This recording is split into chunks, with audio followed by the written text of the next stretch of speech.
Let's get ready to rip a fight! What the hell is even that? That is one big pilot. For a modern gaming audience. Why are you running? Why would you do that? Why would you do any of that? We're communists. Woke. Would you please get your politics out of my comic books? I'm like, what comic books are you reading? I'm cured! Praise God!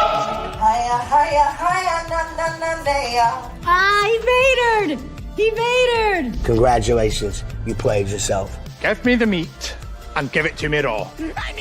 For a modern gaming audience. If I speak, I am in big trouble. In big trouble. Welcome to Nerd Wars. Sorry about that. Welcome to Nerd Wars. Please clap.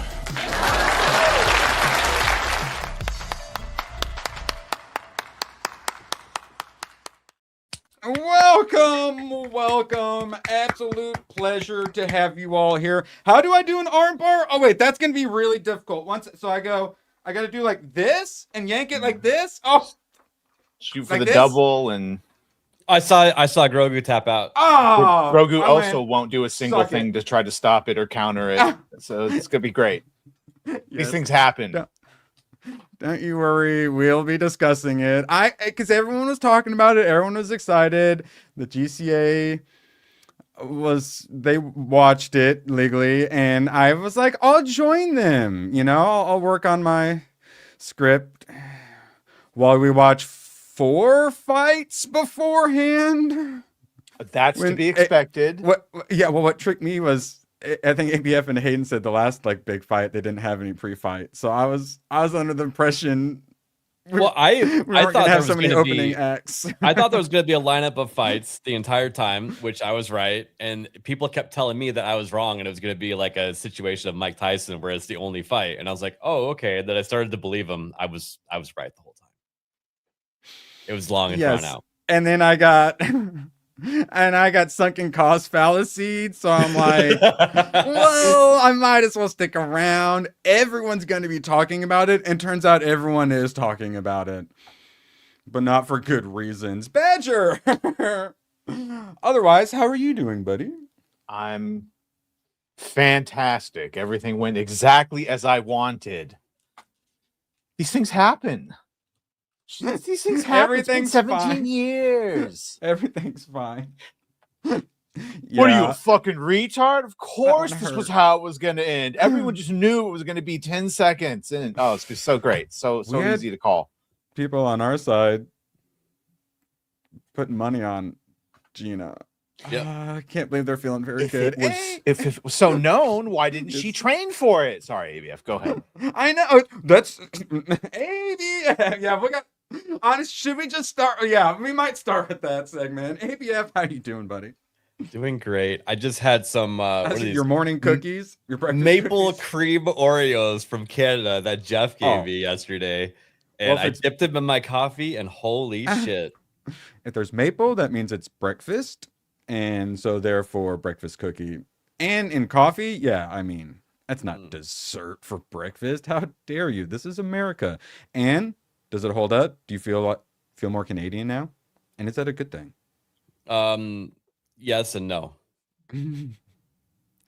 All right, we don't have nearly enough time to delve into our thoughts on Canadians and how much we love them, but also, yes. Sebrew, I don't forget this one because it didn't want to show up for me. Dropping a super sticker, and it's just like dapping. I think it's like a half a dap. I think it's a white guy dap. Is that what it is? Okay, yeah. So it's just a white guy dap, but I would do the explosion afterwards just to make sure it's not urban. I don't think the urban used to the explosion. That's my favorite part of the giving a fist bump, but maybe that's just me. And then we got yes, fist my bump. And Zebru dropping a 2. Mo eats an avocado faster than Gina tapped out. Remember the episode where Grogu just eats those little alien eggs? That's how Mo eats his avocados. He's like that, like down in a beer where you just have to kind of open your throat.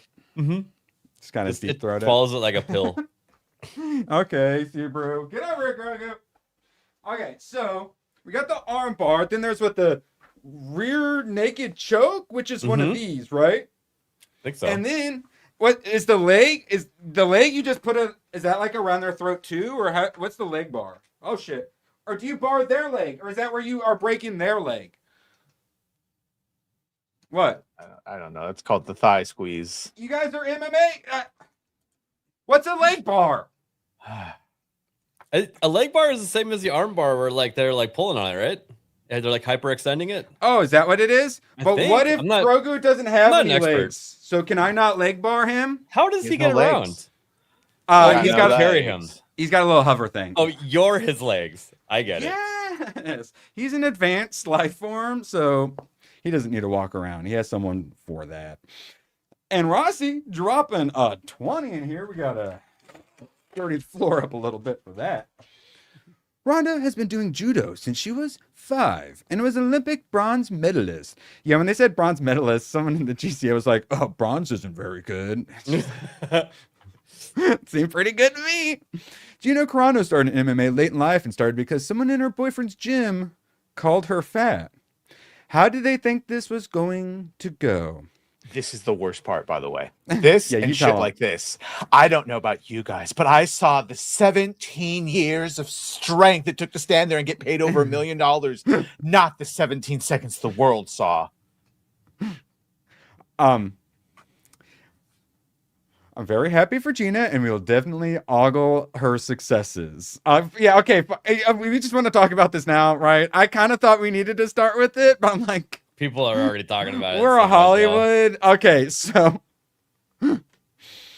Badger, what the fuck? Yeah, see, when you're training, especially since you know who you're gonna fucking fight, you're supposed to train against all of the attack venues. And if you know that all she does is take it to the ground in armbar, then you fucking train against taking it to the ground in arm bars. You fucking dance, you do a little, you stay away. You don't just shoot a low leg kick, get taken down immediately while smiling. Do no defenses whatsoever to an arm bar and fucking tap out in 17 seconds. That's what you don't do. My thing to that, Badger, is that it's been 17 years. No, it happens so fast. There's a reason why Ronda Rousey is at the top. It's because her opponents have seen the exact same thing and they can't counter it either. This is like again. You got a 69, I think. Hold on, MMA is not gay, guys. But let me go and put Grogu in my gooch real quick. All right, so you got to go like this. And yeah, he's hyperextending. And then okay, got it. 1 second. Oh. All right, so we also have more than a meme or two.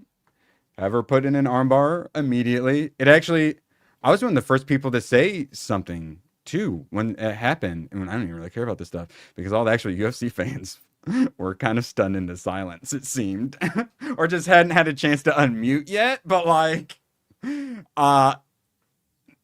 there was silence afterwards. You can see for a brief moment Gina be taken down. You can see the paralyzation in her legs. She didn't know what the fuck to do. She didn't even try to roll out of it. And then when she did roll, she rolled the wrong fucking direction. She's smiling when she gets taken down. Okay, because Gunho, you keep calling it fixed today on social media. I think I had one of your tabs at one point. We got rid of it. So is it fixed or not? But I don't think this was fixed. Well, people weren't happy with the Mike Tyson fight either. It turns out these people have been retired for a reason. Also, I didn't realize there was a 7-year age difference. That's large when one of them is getting into their 40s. That's what I was telling you before we started the stream is that people just haven't been watching MMA fights for the longest time. A lot of these high profile fights, I remember here I had to look it up. Chuck Liddell versus Tito Ortiz in 2004. I remember all the hype around this. We went to the bar. It was like a big occasion. It lasted, this is not even a joke, 38 seconds. It lasted 38 seconds. And people were pissed off back then in 2004. This is just how some of these high profile fights turn out. They jump at you like a fucking spider monkey, which is what Ronda Rousey did. the third or fourth fight, I went to grab like a drink or whatever, and I genuinely like rushed back because I was worried that the fight was going to start and end before I got back. Yeah. Because there was a bunch of first round, so it's a bunch of like announcers and stuff, and then a bunch of the GCA guys yelling, and then we get like finally a fight, and then it would last a minute, and most of them were black dude just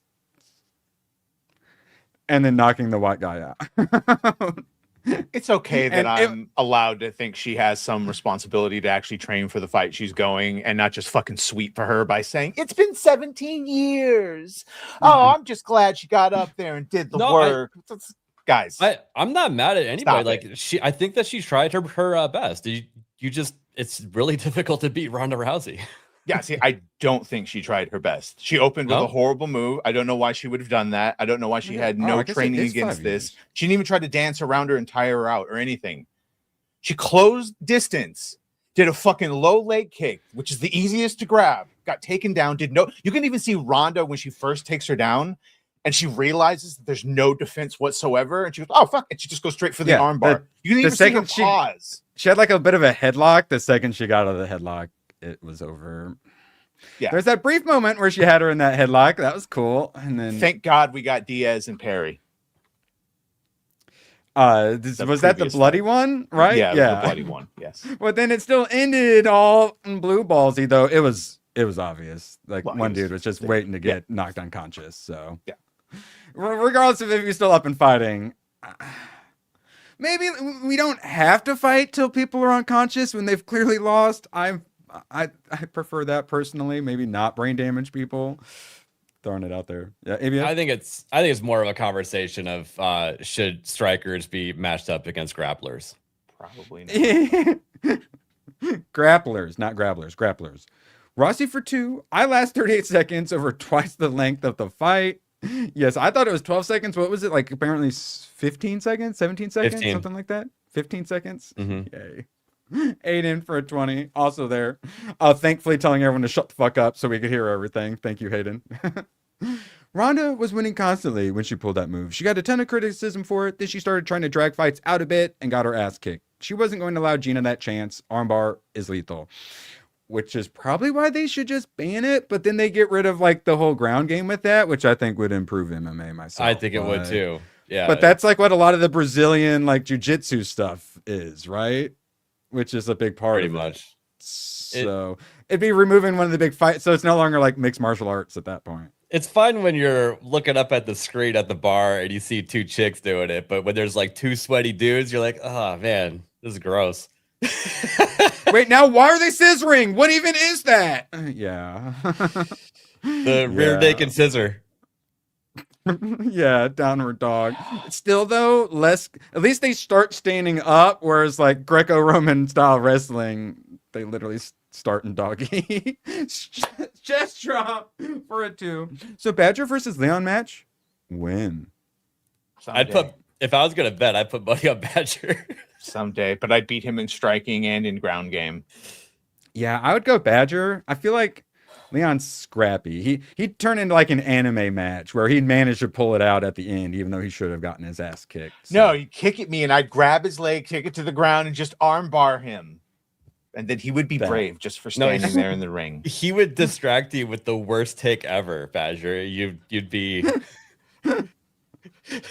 you'd be off balance.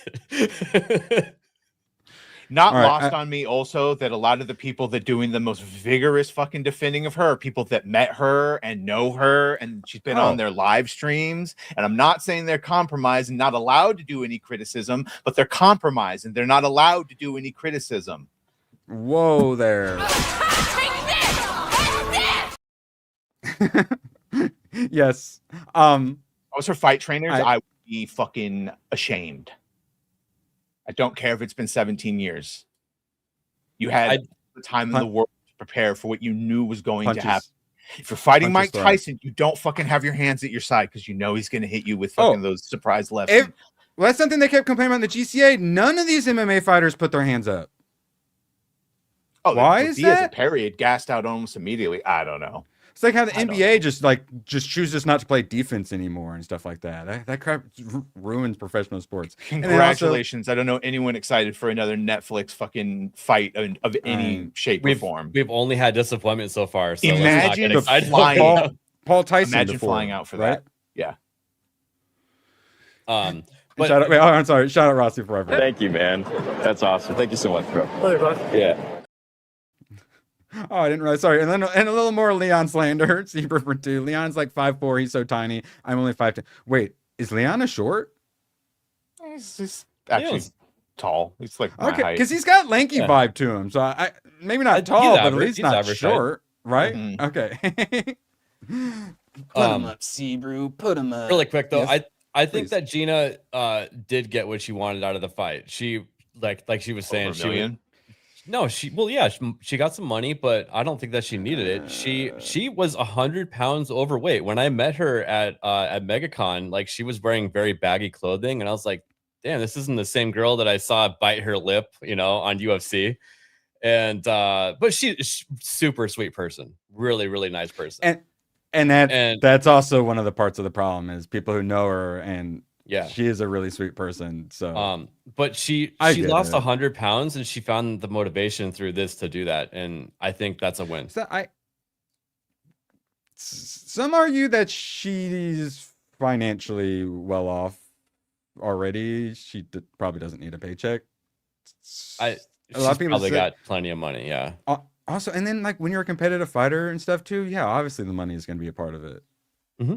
Like it's your You're not job. gonna do it free. You guys will never believe this. I do really enjoy doing these streams, but it's also my job. So you're never going to believe this, but a little bit of it is for the money because it's my job and it has to be. And that doesn't mean I'm a bad person. That means I'm doing my job. Now, if she's throwing and that's like no longer doing her job or something, but like I don't know why everyone has to immediately go to like fixed and all this stuff and go like super negative. It probably was just bad training and terrible matchup and all this. And then the people who really love her see the people get a little overzealous and then they get extra defensive. And then it's like, no, guys, come on. We can be fair. We can all love Gina and say that was kind of embarrassing. And there's a reason why she immediately cried after, and it lasted quite a while too, because that was really bad. Really, really bad. Like I said, there was a stunned silence with the GCH. They said they hadn't had that many people in that channel before, like hitting records of people watching. Stunned. Yeah, silence. there was like 35 people in there. It was really bad. I had to mute everybody because I got tired of hearing that many voices. Oh yeah, I know. Night Saver, God bless him. I got a really good used video game haul. So he decided to scream the entirety of it into his microphone at us. So I still got some work done, but I did have to take my headphones off a few times in between matches.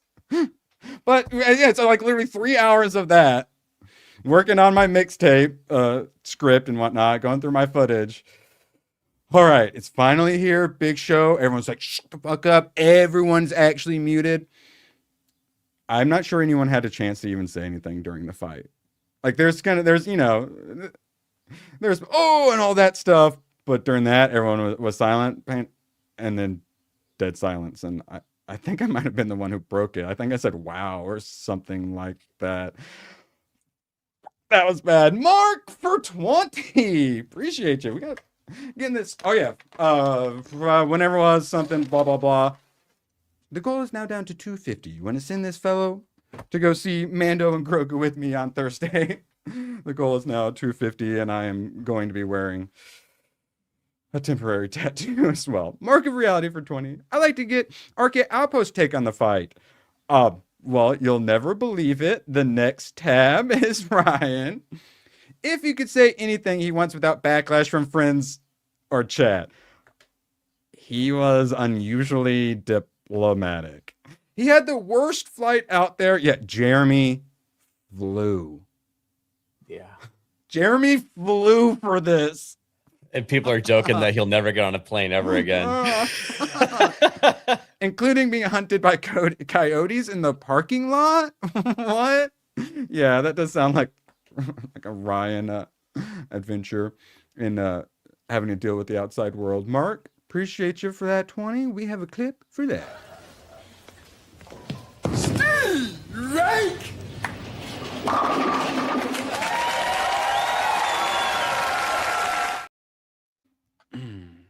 Wait, how do we have so many people? Wow, why the hell are there so many People people? are Okay, upset about the people are Carano interested in this fight. Okay, geez. All right, yeah, we will definitely keep talking about it. Yeah, it's a good turnout. And that's what I'm saying is, so people were so excited about it. I give zero crap about MMA and women's MMA. I care about as much about that as I do the WNBA. So I was like, all right, I'll watch it. Everyone's gonna be talking about MVP Logan Paul. I don't ever want to watch MMA ever again. Good job, retard. Yeah, you stay on your feet, you stay away from it, you stay near the side walls, and you don't run, you don't roll away from the fucking armbar. You roll into the roll. It's like she literally did the opposite of what she should have done. I don't know MMA, but I watched several guys do it. When they get on their back, they do that. You can do one of them bad boys. Yeah. And then they do the missionary, and then they kind of like go like that, and that's how UFC fighters are made. You don't shoot an easily fucking catchable low kick to the person known for doing takedowns. Gina seemed to be like bigger built, so she should have been the one like rushing, but she literally just stood there and got knocked backwards immediately. No. Yeah. See, that's It's the been kind 17 of years. Losing weight is the real victory. I'm just glad she stood there. I don't give a fuck that she lost weight. Congratulations. She could have done that on her own. She could have done that for her movie and television career. Supposed to have a Vegas show. She didn't need to do this fight to lose weight. And shout out to the super chatters. Don't you worry. We will be discussing her transformation. All right. And then I'll stand by these high profile fights. Nobody is ever happy with them. Name one of these high profile fights. Everyone's like, oh, that was an awesome fight. Exactly. Stop making parties around them then. They fucking suck. And now that they're streaming, there's constantly streaming problems too. Yeah. Where it's cutting out. Imagine your internet cut out for 10 seconds during that fight. You would have missed half of it. Oh. Yeah. Oh. All right, now Butter Framed in Gold, dropping the $2 don't quit your job tax. Appreciate you. Don't you worry, I will not be quitting my job. I do probably have to get a side job here next month, sadly. And it's already looking that way, and then I got a fucking flat tire, god damn it. So yes, sadly, I will not be quitting my job. Don't you worry, I love this. I already talked to a buddy, and I super easy job I might pick up for funsies. And we got UAFO Mega, member for 9 months. Think she would put the weight back on now? That's the question. No, because she got a fucking television show. Yeah, I was gonna say she needs to use the hotness to further her acting career. And I mean, she should probably just stop fighting at this point, right? Yes. Yeah. And then Rhonda says she's done too. And I love Rhonda wanted to stop because she wants to make more babies and she's only got so much time. Yeah. So yeah, immediately was like for the paycheck. Yeah, and it's immediately like pro family and like I actually I like that about Rhonda. I didn't love the part where to begin with, she kind of like we're talking about chimping out. She's looking a little Neanderthal-y there at first. Like the chat was making fun of her and stuff. That's just and then she just that's the stance they take when they're trying to stay low to the ground for their grapple. Oh well, yeah, I know, but then they're putting like the angry face on, like the football players do, and the little like Chiron thing that pops up. Yeah, that one.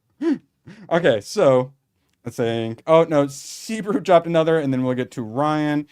Sebrew for 2. Did someone order a gay pizza boy? Not me. Yeah, actually, Drones Breezy took his job. Sorry. Yeah, Breezy got hit, I think yesterday or the other day, and I was like, oh, I didn't always love when he called me gay pizza boy, but now I miss it. So thank you, Sebrew, for keeping on the tradition. And Jeff dropping a $5. What are the odds that Filoni offers a role to Ronda Rousey now?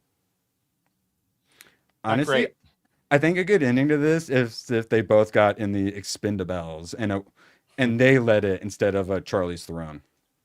Thoughts? I I already expected Ronda Rousey to be in the Expendables in some way. Yeah, She's already. Well, yeah, because she's already been in it. She's already So been that's in what I'm it. saying is make her the leader rather than I mean, even like a Mila Jovovich. that's up to the creative though, because can she Well- hold her own acting wise? You know, as like the main role. That's the thing. Oh yeah, true. I guess she could sidekick it. Yeah. Yeah, but I think it would be good for them to lean into the MMA sort of angle rather than the old washed up hit the wall female action stars, because then they can keep the budget a little cheaper because they're going to need to. Mm-hmm. All right, so getting to Ryan. Shout out to all the super chatters. Appreciate you guys. Consider hitting that thumbs up. Fucking crazy night. Shout out to Ronda Rousey for doing what she's done her whole career. That's a little copy. What an incredible journey from Gina to come all the way back to headlining a fight like this 17 years after her last fight and after everything she went through. Mad love to her. So Badger, this has got all the things that's been pissing you off, but I wish he had said stunning and brave at the end. I think he worded it about as best as he could have, and that doesn't seem good enough for you still, Badger. Thoughts? It's a little copy. Every I check get mark. it, though. I don't give a fuck that it's been 17 years. Everyone's saying that this is what Ronda does. What did you expect? That's why I expected more, because this is what she does. Why did you not train for this specific thing and then open with the move that would most lead to this outcome? It just makes no fucking sense. I'm glad she's sweet and you like her. Hear But this me was out. shitty across the board, and I now actively kind of don't give a fuck if she ever fought again. Oh, she probably. And when she fights on shouldn't. screen, I'm going to be rolling my eyes. I guess Mando should have just shot the double and then fucking armbarred her, and it would have been over. True. All right, so Badger, you don't know about MMA. This was a mismatch, and then they start talking about like grappling and all that. Striker. So hear me out, Yes. Badger. Great. Because I don't like the rolling around on the ground at MMA. Hear me out. Me either. We do striker versus striker, where you're not allowed to roll on the ground, and then you can have all the closeted homosexuals rolling around on the ground together in two like separate divisions, essentially. Or make it like boxing, where you have to break it up after 5 seconds or something like that. Yeah, It's boxing and not MMA. yeah. Otherwise, yeah, because then you could get people just start flopping, like LeBron James just fall on the ground, so they get resets. I mean, you're still allowed to do kicks and knees and all those kind of crazy moves. Because you do have the problem of boxing where they just will keep hugging each other to like reset to rest. You're already not allowed to knee when they're on the ground either. That Yeah. UFC used to be a lot more fun when that was That's what I'm allowed, actually. saying, And Yeah. they have all these rules. So could we get rid of the rules that end it in 15 seconds, please?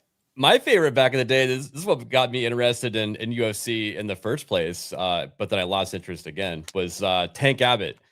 The dude steps in the arena and the card pops up, and it's, you know, the other guy, it says like he's you know, black belt in Taekwondo, this, that. His is just bar fighting. If he knocked, if you were able to like keep him running around the ring for more than 30 seconds, he'd be too tired to give up. But if you got close to him, he would knock you out. Those were the fun times. Yeah, that's my kind of build in an RPG. Yeah. Max DPS, max health, and nothing else. Stamina, what's that for? I one shot you, bitch. Yeah, you're not gonna be on Souls like that one. Yes. And just let's a little more about what Chad has to say. She looked great and still love Gina, but damn, that fight could have went a little longer. I hope they run it back and keep Gina training. Maybe this next year we'll get a real fight between them. No, we're not. Bro, huge Carano fan since Ring Girls. That was embarrassing. It's like this. This is the proper take. Lover, holy shit, was that bad? I think is about the fairest take our side can have.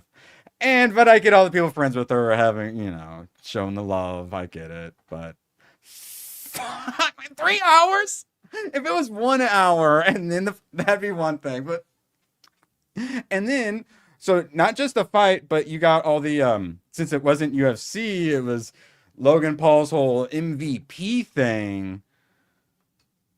Everyone was assuring me the seats would get full once the final fight was happening. The seats look like they were 70% empty. Yeah. A lot of red lights. Yeah. And that's the thing is they had the lights which look cool, but it also made it very obvious which seats were empty. And most of them were. I actually noticed that there was like a light behind every single seat, and they made them flash like it was someone holding up their cell phone like at a concert type of thing. And I remember thinking to myself, like, why would you have to mimic that if there's people there? Wow, yeah, that is they pumping in crowd noise too while they're at it. Jeez. So yeah, Jake Paul gets booed in Netflix's spotty MMA debate. So that was the thing too that the people in the GCA really hated was he kept taking shots at the UFC and Dana White, basically going on about how, oh, our fighters are getting paid well and all this stuff, but then all the fights sucked. Yeah, we know.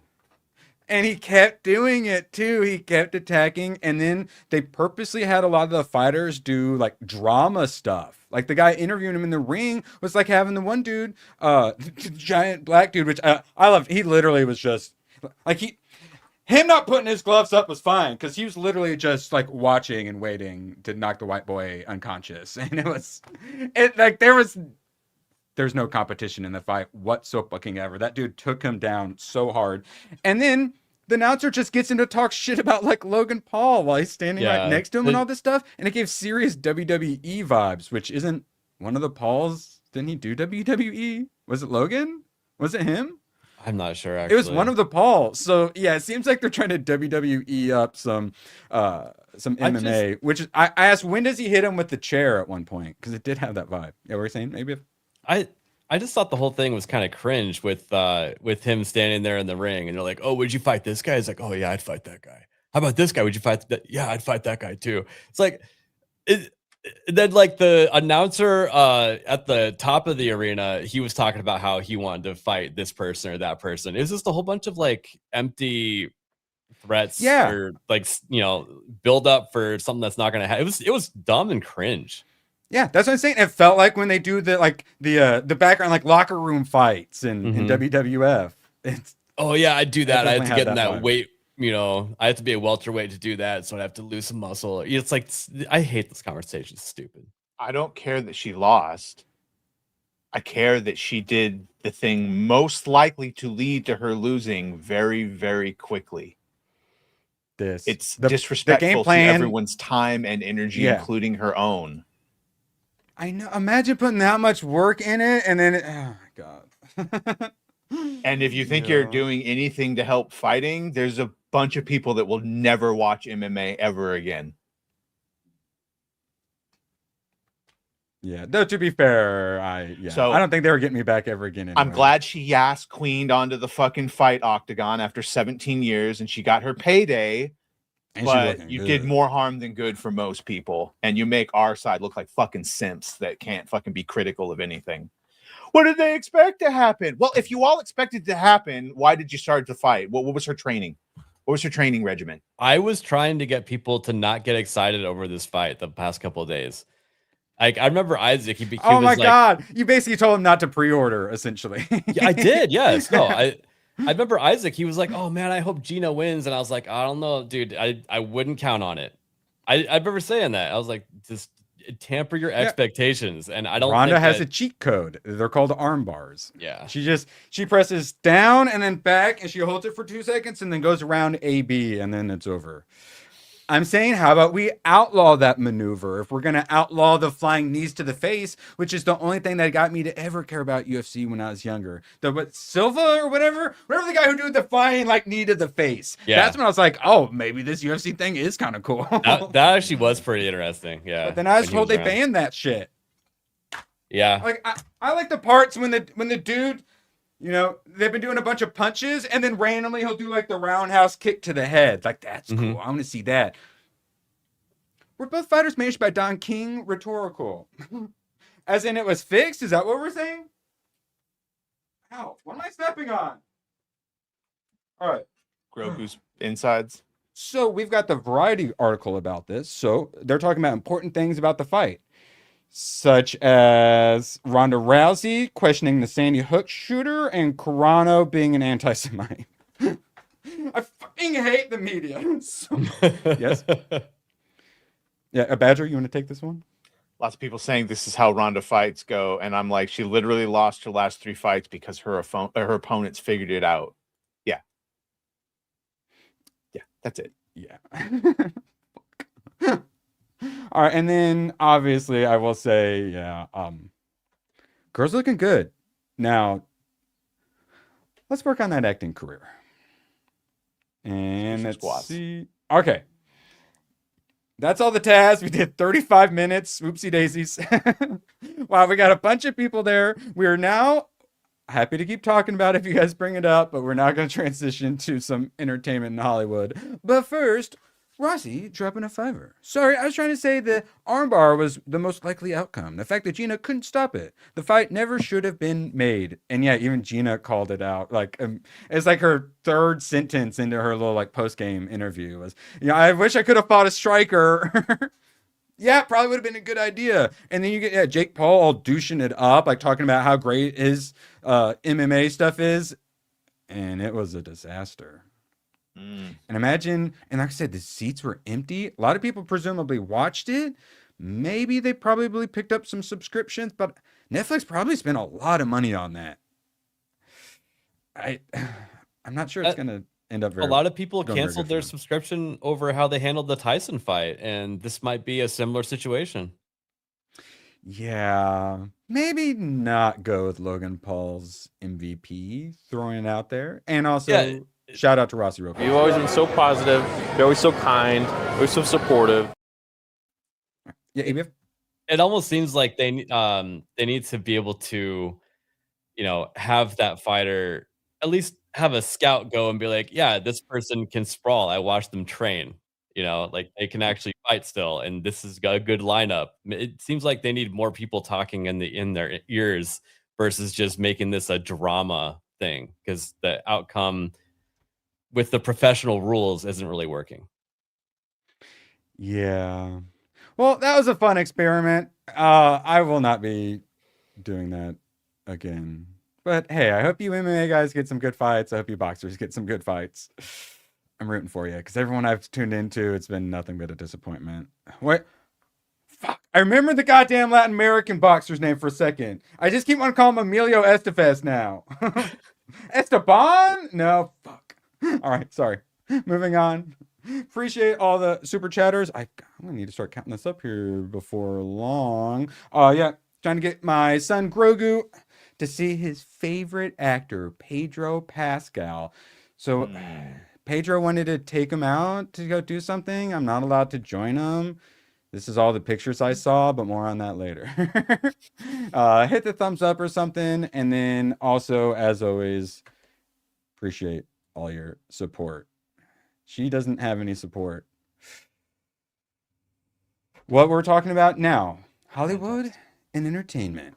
What do we always start off talking about on Sundays? MMA fights. But then Hollywood box office. Curry Baker's Obsession opens with 16 mil domestically. All right, that's pretty good. The film had a budget of around $750,000. When people say horror movies make money, they're right. As long as they keep the budget around $750,000 and then it prints fucking money. Well, hey, congrats to Obsession for pulling it off. I hate horror movies, but well done. That's an impressively small budget. Yes, and I mean, the more AI gets mainstream, they're going to be able to make these horror movies for a lot cheaper. And then the director, which, Curry Baker, or is it Barker? Curry Barker? I never really heard of this guy. I don't know what's going on with his glasses or his eyeballs, but I'm not letting Grogu go off with him. But his next film, horror film, God, Anything But Ghost, follows two con artists whose fake ghost hunting business spirals out of control after encountering a real ghost. Starring Aaron Paul, Bryce Dallas Howard, and whoever Violet McGraw is. Oh, cool. So Bryce can complain about not making as much money as Aaron Paul? That'll be fun. Yes, exactly. I like the premise. It sounds interesting. Yeah, my exact thought. Let's see. Violet McGraw. Oh, some child actor who's a teenager now. Okay, that's why I haven't heard of her. All right, Anything But Ghost. I like the premise, but it's a horror movie. So it's going to be a pass for me. Box office. Badger, good news. Michael returns to #1 and 4th weekend. Bad news is still just 700 million globally. That's because it hasn't opened in several places yet. So I'm not saying you have to gift the membership now, but best of luck to Michael making 40% of what it's already made. Its theatrical run, and it hasn't even opened in Japan.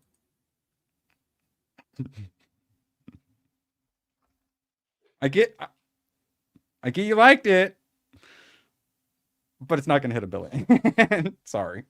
We'll see. Now you're doing the Ronda Rousey delusions, like you just complained about, though. You're doing the same How is thing. it delusional to point out that he's fucking huge in Japan and all these European countries, and they haven't even opened in those countries yet? 300 is a lot. Okay. Not 300 million. That's like the 17 years. All right, moving along, because that's all there is in the box office. Update on Elon Musk. Still doubling down on the Odyssey. Yeah, just everyone's switching all the black people to white people. Let's see. Actually, yeah, which one? What would you guys most want to watch? Let's see. Some Barack Obama, Ryan Gosling, Viggo Mortensen, 12 Years a Slave. I kind of partial to Christian Bale as Obama myself. I was just going to say, I want to see that one. Let's see Mark Wahlberg's Muhammad Ali. Ooh, Ryan Gosling, MLK. Yeah, honestly, I think Christian Bale Obama is the one I'm most interested in. Yeah. Anthony Hopkins, Nelson Mandela sounds a little boring. Wait, like that would make Christian Bale gay, wouldn't it? Ooh, a little bit. Oops. Whoopsie daisies. So yeah, good to see Elon continue to double down as the media attacks him. Our girl Steph, I thought this was a Babylon Bee article. 10 trans and non-binary stars who'd perfectly play James Bond. So casting has begun yet again, and we actually had another thing for that. If I can find it, did I get rid of it? Oh, okay, yeah, I should probably do this here. So the White House, while they're casting Make America Great Again as Bond, man, the meme magic is so fucking gone. So what do you think? Oh, he's a spy for a foreign government. What do you think they're going to do, White House account? What do you think this is going to go? Well, no, stop it. What do you think the second meme is in the replies? Licensed to... No. Just stop posting memes, guys. You need to stop it. It's a net negative. Yeah, so small. Stop it. Also, it's the size of the gun. Yeah, well, sometimes to cover things up in Photoshop, sometimes you have to with the heads. Maybe what were you saying? James Bond is centered around like British culture, so it like don't even do that to begin with. Oh, you're right. Make it a Muslim. Yes, also true. Okay, and then, ooh, I don't know if you guys are ready for my sucker punch take. We should probably. Oh wait, no, whatever. Now your boy, Coleman Domingo. Notice how he's in everything. Hollywood Reporter started to notice. Euphoria star. I didn't realize he was in Euphoria. That makes so much sense. Star Coleman Domingo is suddenly everywhere. It's about time. I like him for now, Badger, but... He was in Fear of the Walking Dead, and he's not a good actor. He just isn't. But Badger liked him in Michael. Oh, I thought he was objectively a good actor in Michael, but that's the only thing I've liked him in. Sometimes you can Joe have Jackson across. Yeah, sometimes you can have a okay or bad actor do well with good direction. Or a good actor do bad because of bad direction. Yeah, that's true. Or you make a ton of money if you're a YouTuber and just give fans what they want, like Markiplier's Iron Lung will be available to buy on YouTube at the end of the month. The film will be exclusive to YouTube. I'm pretty loyal to it. So using YouTube as like the digital distribution platform, essentially, that's smart cool. idea. Actually knowing your audience. I rent a ton of movies from YouTube also. So yeah, it's people definitely use them. One of the things I like is you can rent the movie and then there's a comment section for the movie. I like that. I wish Amazon they had a comment section. I just wish streaming in general having a comment section could be fun, but they'd have to moderate the shit out of it. ABF, what are you saying? IMDb used to have it wasn't exactly a comment section, but there was like forums down at the bottom of things, and they got rid of that because I think they got tired of moderating it. Also, people were saying truthful things about those movies. That's what you most have to moderate. Yes, the truth. And Dev Patel, who I will not forgive for Monkey Man, which was really good up until the trans Indian ninjas decided to show up. I'm not kidding. The Peasant has begun filming. The film combines medieval knights with feudal India and follows a shepherd as he pursues revenge against mercenaries who ravaged his community.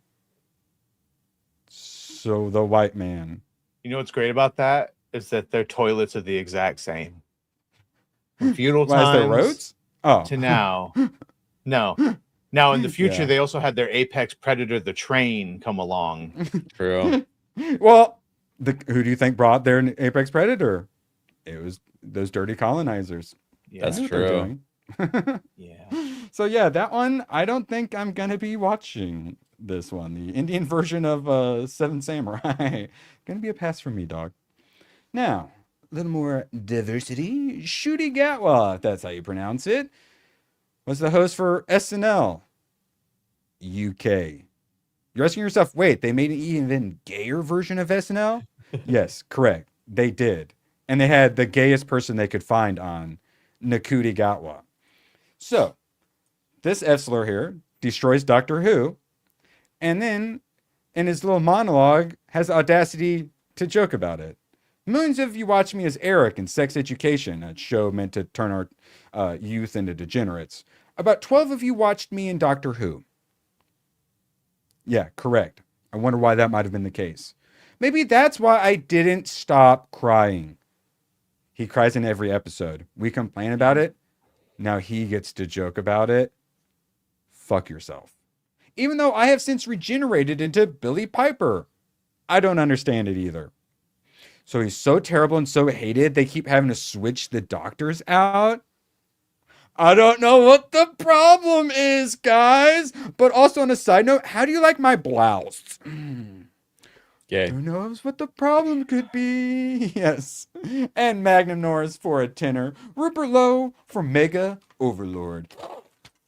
Honestly, I would allow it. God bless Rupert Lowe. And good to see all the Unite the Kingdom march went pretty darn well. They didn't get the violence they were hoping for. And yeah, the UK, they're not going to take it no more. So shout out to them. For those who don't watch my politics show, I do my best to talk about Europe and the UK. I do appreciate all our international viewers. And by international, I mean all the colonizers.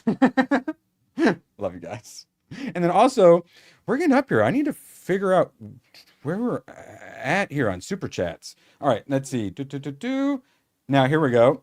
Badger, if you could help me out here while I do math. Math is hard. Michael Fassbender, are you a Fassbender enjoyer? I'm totally a Fassbender fan. So fabulous. He'd last longer than 17 seconds. What is this? Oh, well, I do like Fassbender. Now, we've got Michael Fassbender's in talks to star in Brady Corbet's next film alongside Selena Gomez, described as a 4-hour NC-17 rated film focused on the history of the occult in America. Good for him. Are they going to show how all of our leaders have been involved in some sort of fucking secret society? Yeah. That'll be fun. That's kind of, I was wondering, are they going to go full Stanley Kubrick on it? My guess is probably not. But the whole 4-hour NC-17 reminds me of oh god, Shia LaBeouf. What's it called when you're addicted to sex? Like a nymphomaniac. That's a Nymphomaniac. Chick, yes. Yeah. Okay. Yeah. Nymphomaniac. They Sex did that addict NC-17, and it was so long they had to split it into two. Mm-hmm. That's the kind of vibes I get here, Fassbender. Throwing it out there, maybe not the best idea. Just throwing it out there. Also, shout out Magnum Norris for giving me a little time to do some math.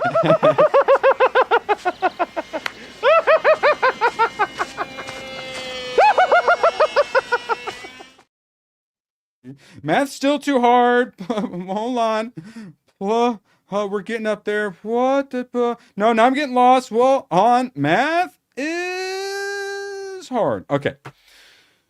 The Gina was rated NC-17 seconds. So true.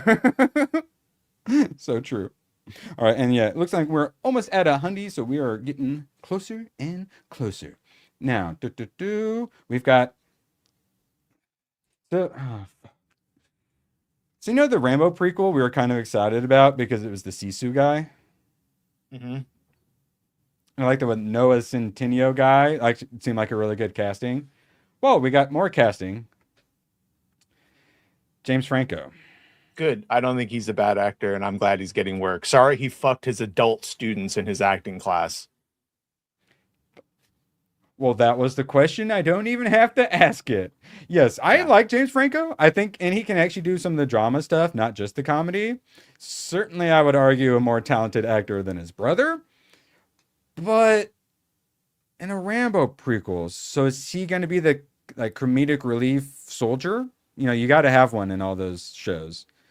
Or like, what are we casting James Franco for exactly? I'm assuming he's just going to be another soldier. Soldier, presumably? Yeah. Yeah. I mean, okay. Yeah. And then this is Franco's first major studio movie in years after allegations over sexual misconduct made by 5 women. And it was sleeping with his students. And I think some fan who was 17, he might have sent some DMs to he shouldn't have, allegedly. Horrible. As far as the degeneracy going on in Hollywood, he sounds like an angel compared to a lot of them. But yeah, still, stop creeping on young girls. Come on, just think.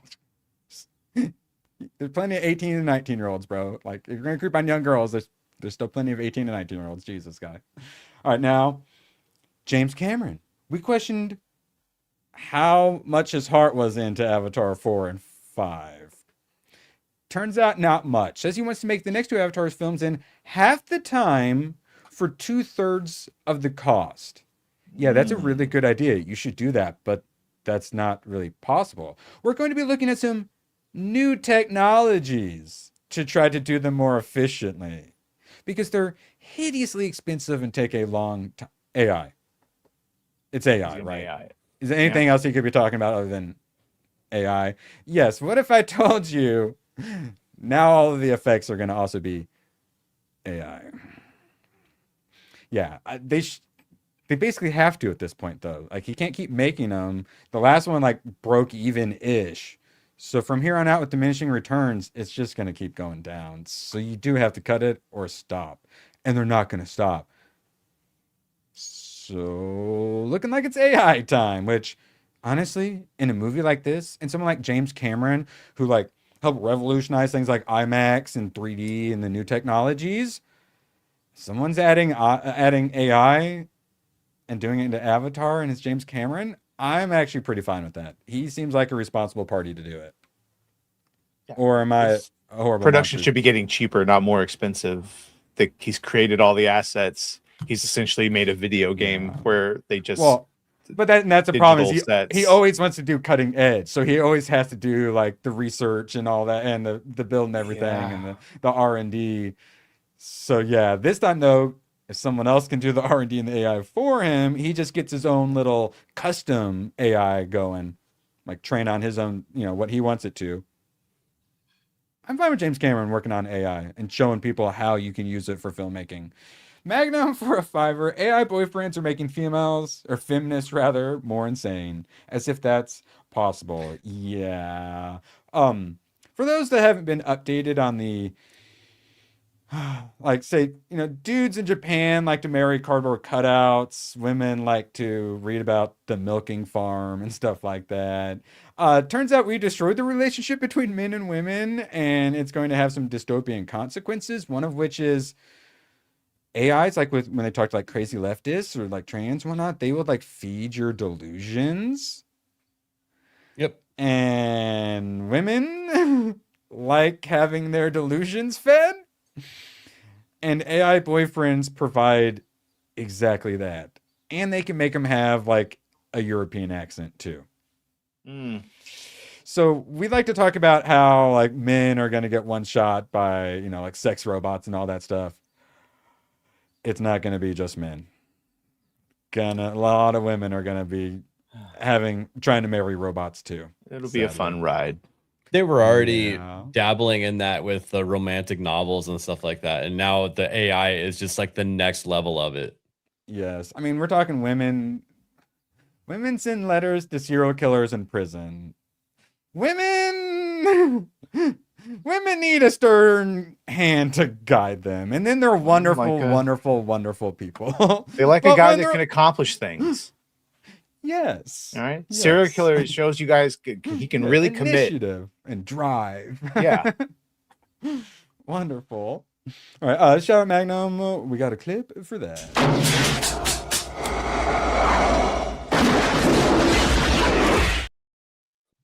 Which I think puts us at like $100. So we're, let's see, 150 away from getting my adorable little child a movie ticket to not see Sam Raimi's Magic remake.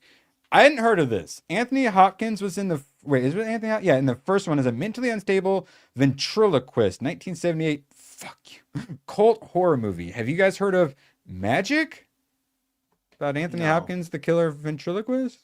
Sounds familiar. I never saw it. Okay, and it's based, and that was based on a book as well. Well, Sam Raimi, he did send Help that I gave 0 fucks about that apparently some people liked. Okay, I didn't care, and now he's doing a remake about a ventriloquist dummy horror movie. Does it do anything for you guys? It'll probably be competently made. Some cool body horror stuff with practical effects. Yeah, Yeah, remember no, I don't care either. Masters of, or what is it, Multiverse of Madness? That was Sam Raimi. Yeah. Yeah. See, like some people like send Help, so it'll probably be competently made, but I'm more interested in the fake ghost hunters who find a real ghost. That premise is more interesting to me. That sounds interesting. Javier Bardem says tide is turning on Hollywood speaking up for Palestine. Those making Blacklist will be the ones suffering the consequences. I mostly just bring this up to point out that they do realize that the letter they sent about the Paramount merger, they put themselves on a blacklist. It's fucking idiots. Now, The Specialist. 1994. Sylvester Stallone, Sharon Stone's boobs. It was fine. It's very cookie cutter standard formula. I think it doesn't have the best score. Yeah, 5.6 out of 10. It was just very standard. I like plenty about it, but it was nothing special, nothing to write home about. You got some Stallone being Stallone. You got Sharon Stone's boobs. But there wasn't a lot extra. My Horrible Monster Badger? No. Oh, okay, thank God. Okay. I might be dating myself here, but my parents took me to see that movie in 1994. Yeah. Specialist, and it was my mom, and she sat next to me as there was a sex scene that happened for uncomfortably too long, and she pulled me out of the movie theater, and it was so embarrassing. Yeah, she was like, "This is smut. We're getting you out of here." The sex scene isn't even all that bad. It's the shower scene where like they just bear all, and honestly, like I kind of liked it because like I don't really like the like gratuitous like sexy. It's like just softcore porn in the movie, and it's like you could do it in a lot better ways, especially when you see it in theater. It can be a little uncomfortable, but like the shower scene where it was just very gratuitous, I actually did quite like it because they were doing a real like psychological like power move game with each other where there actually was quite a bit of subtlety to the dialogue when there wasn't really a lot of subtlety in the rest of the dialogue.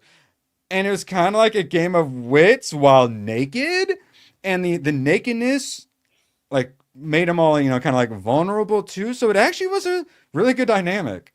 So like that I can live with. Like, but when it's just like sex scenes that have a little like soft core, it's like, I mean, like speed it up, guys. Oh, okay, boobs, cool. All right, now let's go and finish it up. But they actually added something to it, so it was gratuitous nudity, and both sides were happy. Stallone was jacked as shit, and then she was looking fine.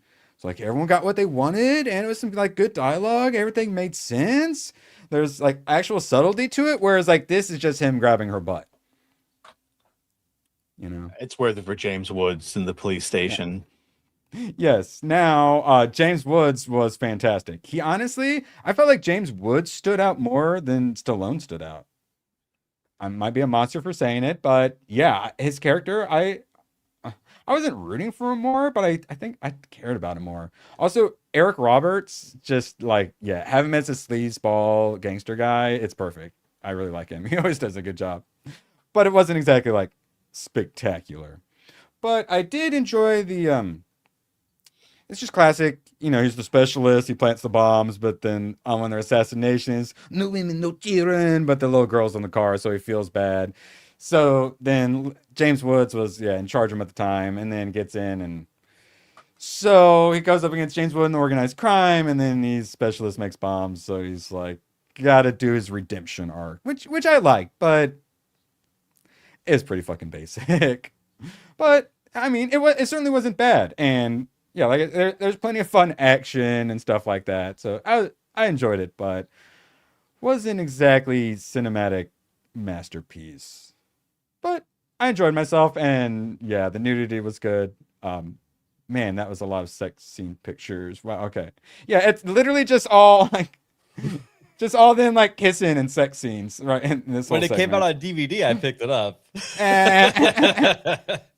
Yeah, so like those, I like a lot of those parts, yeah, but wasn't exactly a cinematic masterpiece for me. But I enjoyed it. I certainly didn't hate it.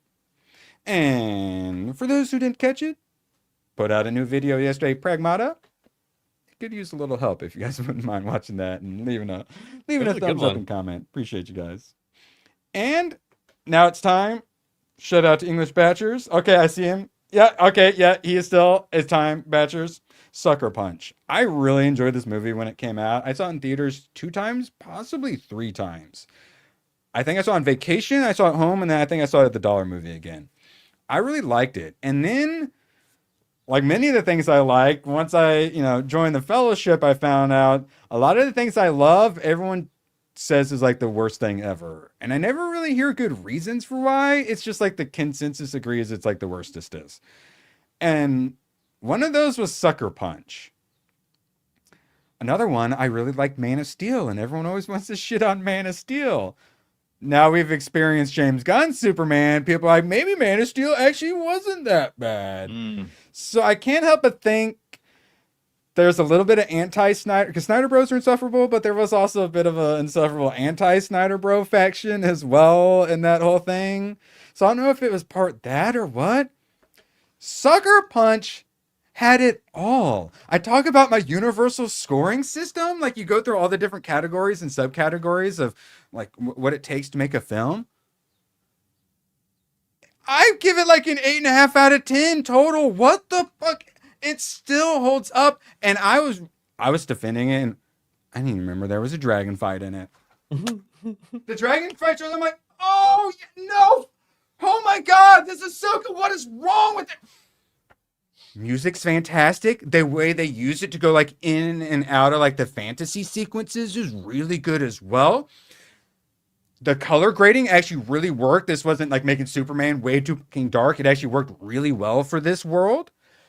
So and the effects were all really good, even though like it's chicks fighting like at the end, chicks and fighting like CGI robot dudes, and it actually looks good and feels real, and there's actually like weight to their punches and stuff like that. You got the strong women, the action chicks, and it's all fucking great. Even though she's imagining it all in her brain, they still get the shit kicked out of them constantly, even though it's in the middle of their power fantasy. Still getting their shit kicked in. Hell, and the whole cabaret thing, it ain't no Mary Sue's here, even though she but it's all because it's in her mind, her little power fantasy. She deludes in the like 1 second it takes John Hamm to ice pick her brain. Which then that too, the non-linear storytelling. I just watched Prestige. It's one of the worst movies I've ever seen. And the structure of the non-linear storytelling is one of the reasons it was so bad to me.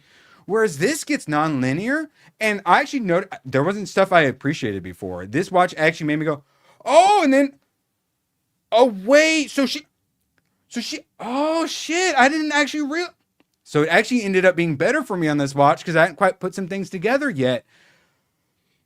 The structure, like the subtlety, quite quite good too. Ain't no like J.J. Abrams lens flares and whatnot. All the characters are likable. You're rooting for them. Oscar Isaac played a fantastic piece of shit too with the orderly guy who was abusing them. She loses at the end, but she sacrifices herself to save the other girls, as well as getting the actual like sweet pea saved at the end too. So like you get really, and you realize, oh, everything that, oh, that weak, and oh, that was all, and but then that correlates to actual real things, right? And then oh,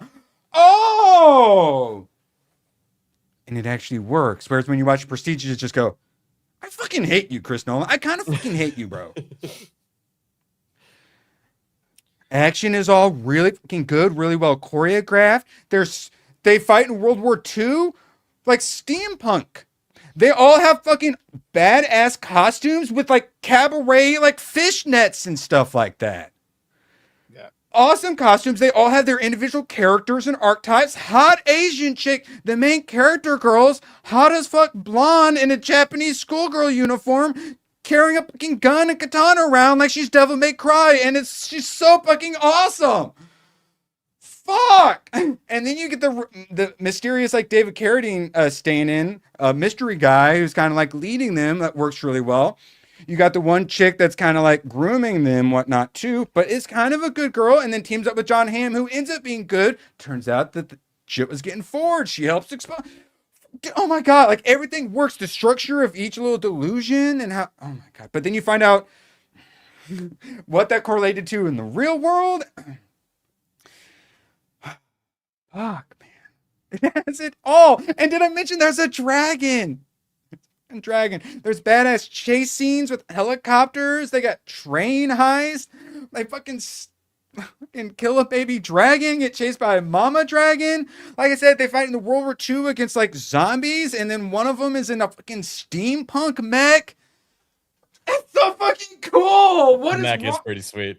Well, I don't understand the hate. But it's so good. And then yeah, Oscar Isaac's dude, the way they're acting like the gangsters in her like little delusional world. You got the cabaret where they have to dance to impress the other gangsters, and then they have their way with them. Harrowing. And then when like the girls die, one gets stabbed, and that's already hit. That was my least favorite of the characters. And even then I'm like, oh, it hits you. And then when the two of them get shot in the end, you're like, fuck. Like impact, like actually caring when characters die, where nowadays a lot of the stuff I root for characters to die. This guy doesn't even have a name. I think he shows up as a mystery man or something like that in the credits.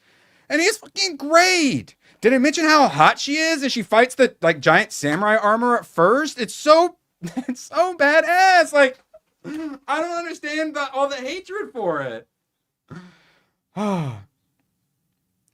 Okay.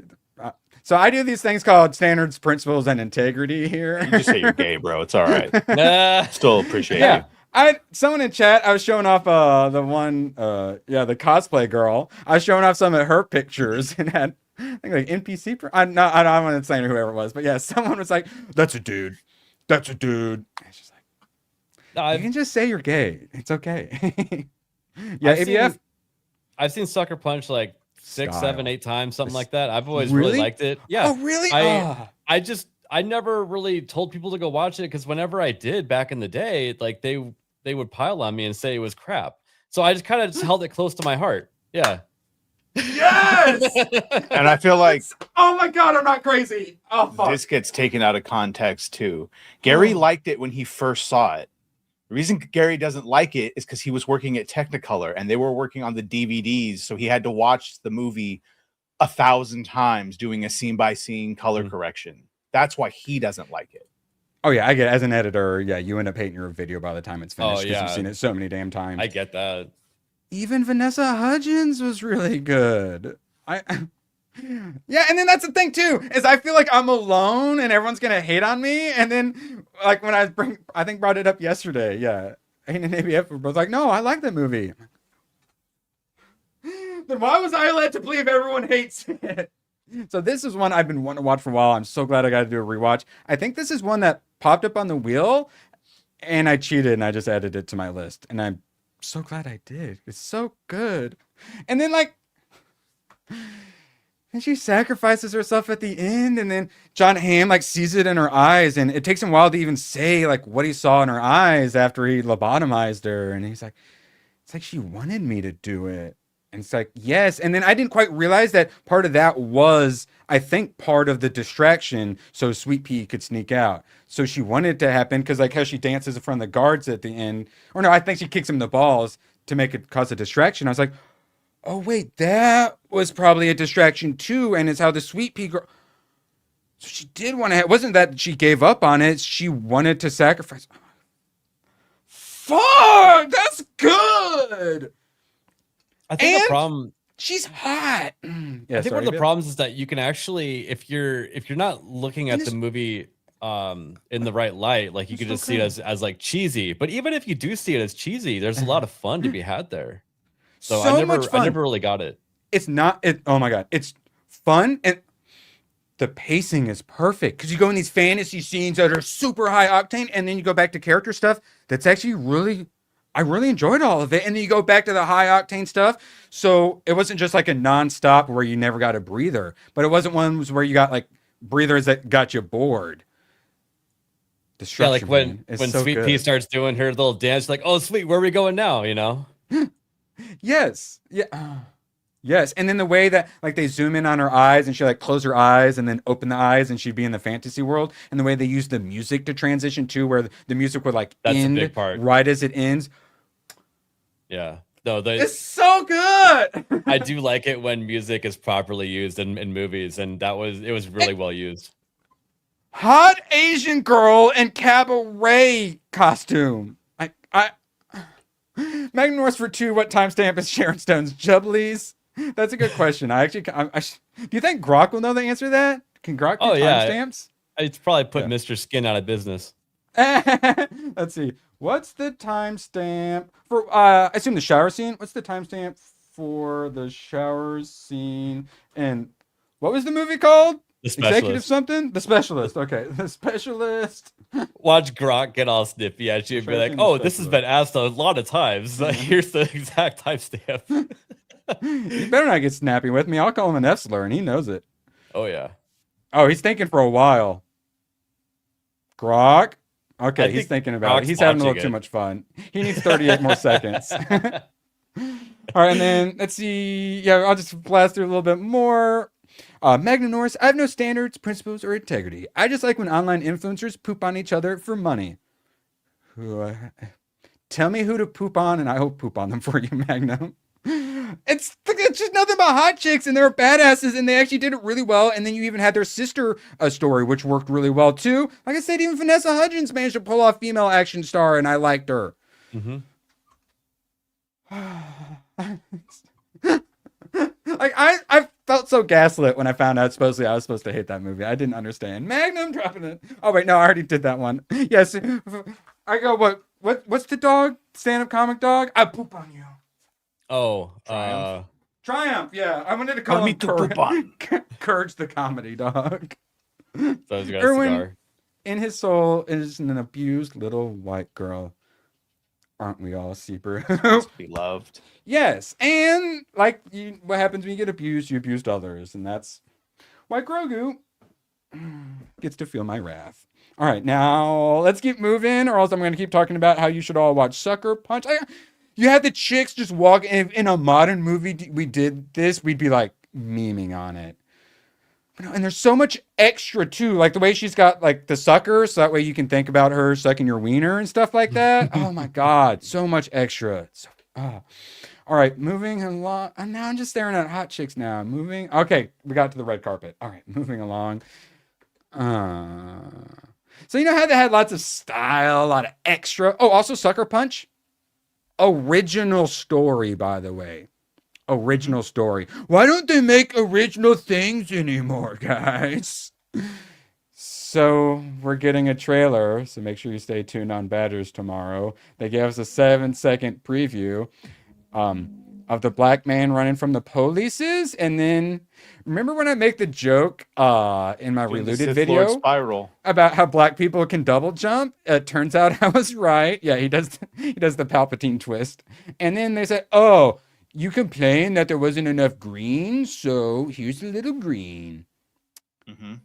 But the lasers are going straight through it. So instead of Atrocitus vomiting lava, does he shoot lasers now? Or what the hell do you even think's happening there, Badge? I have no idea. I have no idea. I don't even care about this show. I'm just waiting for you guys to tell me how it is. Yes. Wait. Space laser. Okay, moving along. I thought about that too. All right, let's see. Boop. Boop. All right, and then yeah, we broke it. Oh, and Magnum, apparently it took 22 seconds for Grok to figure it out. Around an hour and 14 minutes into the movie. Everything is coming for okay, and he didn't shame me for it either. Okay, excellent. Should I call him a gooner?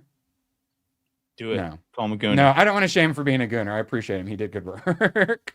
All right, and then oh yeah, I was gonna say shout out for breaking Hundy and oh fuck! Wait, actually, now that is putting us dangerously close to Grogu seeing the fucking movie with me. ABF 69 nice, 69 nice. What do you call a bird with a bad cough? A flamingo. Flamingo.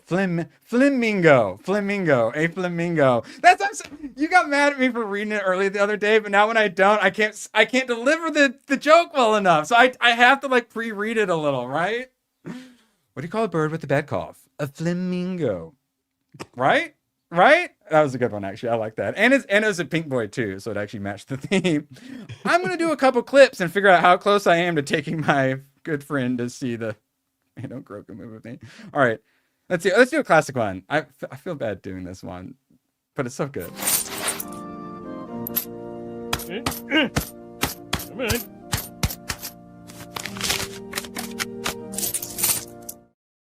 Remember when I put the gay Mo emote in there and you made me remove it?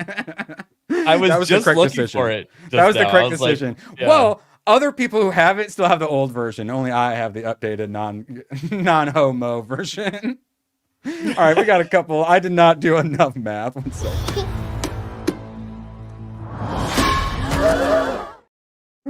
2, 5, 2, 5. Okay, sorry. All right, we have another clip. I managed to win maths there. And why are there donuts everywhere? Lana did that.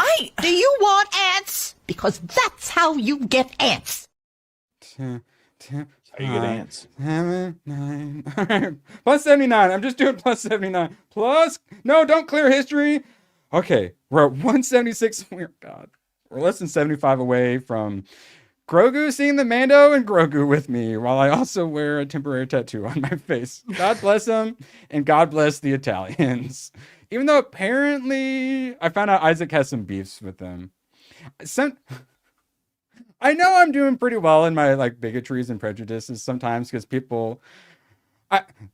So back in the day in America, I'd be like, that person looks like a Pollock and stuff like that. Like when you start doing like European racisms, that's when you know you're getting like really elitist. I'm like, oh, okay. I don't know what Pollocks are, or when they say, oh, that last name sounds like a something name. I'm like, oh, thank God. I don't know last names yet.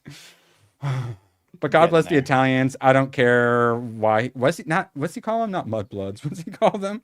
Savage? No, Moors. I think I blame the Moors or something. Yeah, that's the Sicilians. That's the one. Yes, yeah, swarthy. They're a little too swarthy for him. Yeah, Christopher Walken can get you caught up. Oh, really? Okay, yeah. Yep. That's actually on the wheel. Let's say, yeah, we're I think if we get hit 200, we'll do a fun little wheel spin. Badger, sunken cost. You caught up on the boys?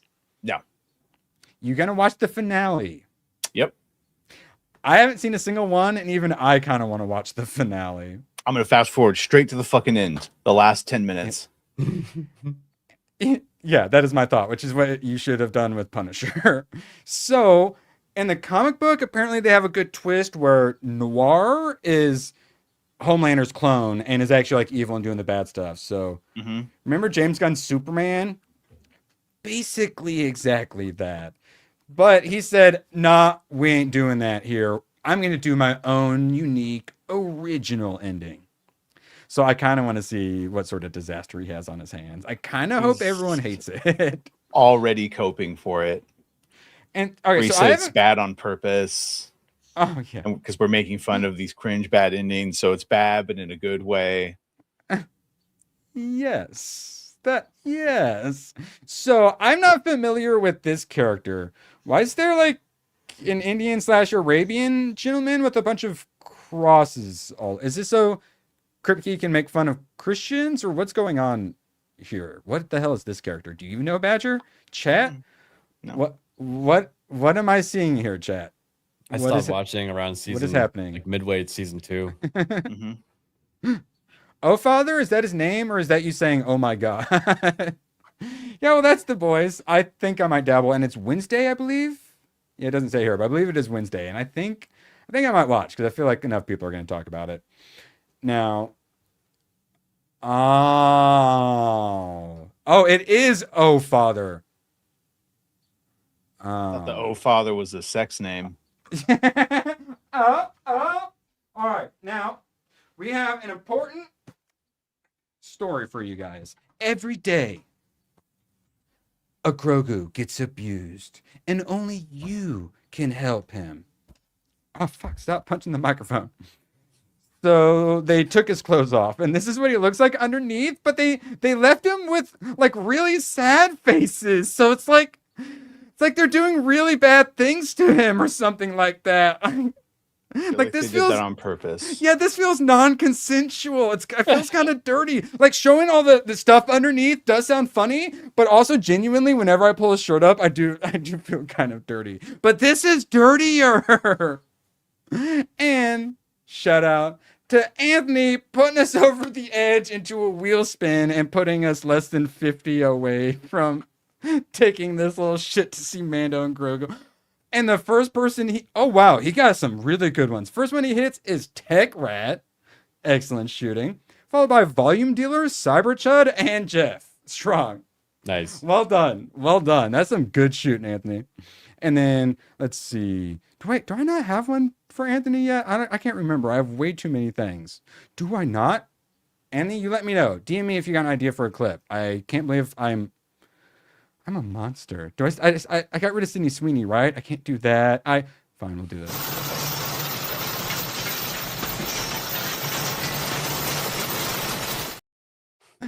Oh yeah, see, this is what I'm saying. I got this thing to abuse him and hate him, but he ended up being so adorable that I fell in love with his stupid fucking face.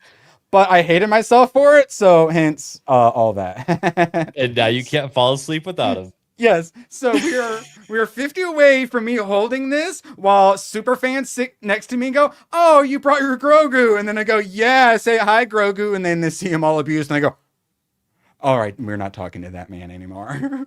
One thought too was possibly put him on a leash, but we'll make that a secondary goal if we hit the first one. You little fucker. Shout out, we got a little wheel to spin. That genuinely makes me feel bad. Like okay, we are getting dangerously close now. I don't ever know to count the squiggles. I count English Badger's 10 squiggles as 12 squiggles. So apologies if that's not the correct math. Yeah, we're at 213. That's 37. Fuck. We're 37 away from Grogu seeing the movie with me. Badgers for 10 squiggles. Face tats and a doll. You're going to get hit on by some libtard figs. Yes, that is my thought. Or like, an old white woman is gonna be like, "Oh, Grogu, oh, Grogu." That's the hope, but yeah. I just imagine like someone standing there staring at you holding Grogu, like you're waiting to get some popcorn or something, and like they're hyper analyzing, and they're like, "Look at how many like scratches and stuff are on that Grogu. He's had that thing for a while." Yes. And that is too, if I do have to take him, I will get something from the concessions, so I have to stand in line holding his hand. So now that I've watched Sucker Punch, I Am Number 4 is another one I enjoyed, but people like to hate on as well, and it's not going to get a vote. I think I didn't see that in theaters, watched it on DVD, and was pleasantly surprised. I've only seen it once. I believe I saw it at the Dollar Movie and ended up being pleasantly surprised. I am number 1 is what I wrote. That's it. I Am Number 4 is what I meant to write. It's about as by the book movie as you can get. It makes the specialist look new and interesting and risk taking. But it's a boy meets girl, has powers, doesn't want to use powers, and then uses powers. Yeah. And even though his entire race got wiped out because there's like 7 or 8 people that have the power to avenge his race, that if you had that, why didn't you do it to begin with? It's whatever. It's based on books. Oh yeah, no, I certainly don't think it's the bestest thing ever, but I'm a sucker for this sort of stuff. I would say put it in space. I would say add a dragon, magical alien powers also works. Flashlight hands, and then never also gets lost in the dark. Like it's got a higher score than the specialist. To be fair to it, yeah, I haven't watched this one in forever. Barely remember it, but Rotten Tomatoes didn't exist when it's not going to get specialist came out, so the older ones are always rate lower. That is true. I know it's true. No, actually, it's wrong. I am literally the IMDb guy. Name a goated old movie. Do you think a bunch of fucking people went to go rate The Specialist, Irwin? Let's see, The Specialist. Yeah, well, that's what's so great. That's why. The goated famous ones all have, but like generic movies from the 80s and 90s. If you use Rotten Tomatoes, it's fucked up. It is fucked up. 74,000 polling. When you see polling is 1,000 people normally. So yeah, 74,000 is a bunch. But then, just name like a classic, or we'll just do like Silence of the Lambs, something like that. Yeah, a classic, which Specialist and I Am Number 4 are not. Now go do a generic fucking movie in the 80s and 90s. 1.7 million. So the argument that it doesn't count because IMDb doesn't exist is wrong, because that's what's so great about IMDb is you can rate all this stuff. Whereas Rotten Tomatoes is fucked up. I think what happens too is that the smaller movie, like I Am Number 4, it's not that popular, so it doesn't get voted on enough too. So that gets a little bit skewed. So it's like sometimes like the 70. So the specialist was 74K, and then I'm Number 4 250K. So like so that means that number is actually even more accurate. Yeah, that's true. And this is why I love IMDb, because it's the only one that even comes close to any sort of objectivity. Whereas Rotten Tomatoes is fucked from the beginning, just with their whole like rotten versus fresh nonsense. I'm actually Pirates of the surprised that it's Caribbean. that many. This is one I would love to see again, because I love the first ones, and everyone always talks about how great it is, but I haven't seen it so long, so I wonder how it holds up. And it's practically like different movies. Let's see, because you got like Keira Knightley, you got Orlando Bloom, and then did either of them ever even show back up again? I know Orlando didn't. Let's see, my thing with right. I really like the first one, but then after that, every movie after makes you just wish that they would not put that much effort into a PG rated pirate movie and just go all out with the real thing. That's always been my take on it. Like the TV show Black Sails, I think did it really well, and I wish that they would do stuff like that, but for movies. I think it's a lot harder to do that sort of pirates for a family, though. And Jerry Bruckheimer pulled it off, right? Isn't it Jerry Bruckheimer pulled it off really well? That's my thing, though, is I don't think that Inside Man. I don't think that Pirates really is a good family story, because pirates are brutal. Yeah, correct. Yeah. 100%. Yeah. All right, and then Inside Man. Either of you guys Inside Man enjoyers? Let me some Denzel, but I recently had the discussion where even though I really like Clive Owen, his line delivery is fucking terrible. Like, I'm not sure he's a good actor, but I do like him, but I think he might be a bad actor. Maybe I'm a monster, so I wouldn't mind that, because then I could put that to the test. What movie? All right, I'm Number 4, Pirates of the Caribbean, which I did not spell correctly apparently, and Inside Man. All right, and then shout out. Let's see, Anthony got us over. We're at 213. Like I said, we're 37 away. Just gonna go for a bit longer because we got some Baking Bad coming up. Whoopsie daisies, I just exited out of what I was supposed to. So Pedro is doing some advertising for Mando and Grogu, where he comes in with the mask on and then he takes the mask off, which I assume is going to be happening a lot in this movie. But then he says, now that you've seen my face, I have to kill you. Which is that a thing? Is that a Mandalorian thing? Or is that think that's him just being fun. Okay, that's just him being fun. I thought that. Okay, so it's like the I can tell you, but I'll have to kill you like joke. Okay, all right. Well, I'm happy for Pedro, and his movie is going to fail. I'm mostly happy about that. Now, yeah, I was going to talk about Pedro, and I was like, we need a little happiness after. So when we talk about nostalgia, back in my day, one of the things is member bearing Pizza Hut. Yep. The iconic red, the tablecloths, the salad and pizza buffets, just the style, the big red plastic cups, the little like chandelier things. They're bringing it back. This gentleman, Tim Sparks, purchased 80 Pizza Huts and bringing back their iconic looks and nostalgic feel. The salad bar, Pac-Man. Now that arcade cabinets, I love them, but like putting one in your restaurant is a terrible idea. Like they will be a net negative, like at least financially, and will just cause headaches. You're gonna have to get them broken. All the unruly kids whose parents are terrible, are just gonna break them and all that stuff. I love them. I miss them. The Pac-Man Galaga dual one. Pac-Man Galaga. What you guys playing? Galaga, right? Pac-Man. ABF, you're splitting the vote. What are we thinking? Breaking the tie. I think Galaga personally. Thank fuck. Okay. I don't mind Pac-Man. Okay. Looks like it's not my go-to though. It's my parents had bought actually a arcade cabinet basically to play Pac-Man and Galaga. I think I've only played Galaga on it once. I usually go through and play a bunch of random absolute dog shit. All right, Pirates of the Caribbean, 43% beats Inside Ant-Man about a bit shifting. All right, it's still winning. All right, Indian Poll Pirates. Because now I want to ask you guys if you're going with oh no. I'm out of post-it notes. Fuck. Uh-oh. No. What post-it note can I borrow? Yes, this one I can borrow. Okay, let's see. Pirates. No, I can't read that. I have Pirates of the Carry. Okay, now I'm gonna put up what you guys are playing. If it's Miss Pac-Man or Galaga. I assume Galaga was the obvious choice. Like I felt stupid when I asked. Which are you playing? Hayden says he played Mortal Kombat a lot at his local Pizza Hut.